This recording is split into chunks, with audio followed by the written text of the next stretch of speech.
Good morning sa inyong lahat at ibabahagi ko sa inyo yung about sa dito sa oyster mushroom. Ayan. Kung makikita nyo, ito na yung mga second flushing niya. Ganyan. So, walang problema kung ganito yung ginawa nyo na hindi nyo muna alisin yung PVC dito o kaya ibubukan nyo siyang ganito. Ganyan.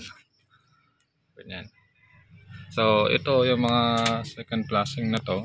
Ayan, nagkakaroon na ng mga pangalawang usbong ng kabuti. Bali, ang usbong nito pala ay nasa pagitan ng pag-usbong, pagtubo ng kabuti ay nasa 7 to 14 days pag kusot yung gamit ninyo.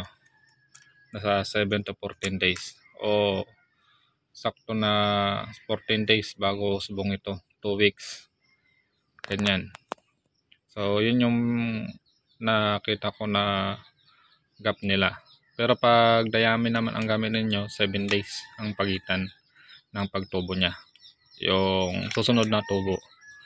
So, ganyan. Mas matagal sa kusot. Pero makikita nyo maganda pa rin. Ito may mga munggo pods. So, ito yung mga second flushing na. Ayan.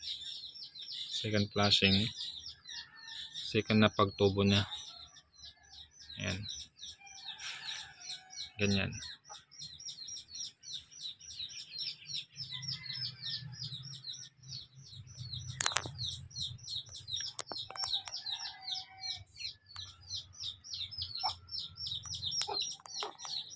Yan, yung pausbong pa lang.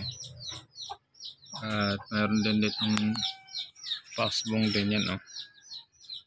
Puti. Pausbong.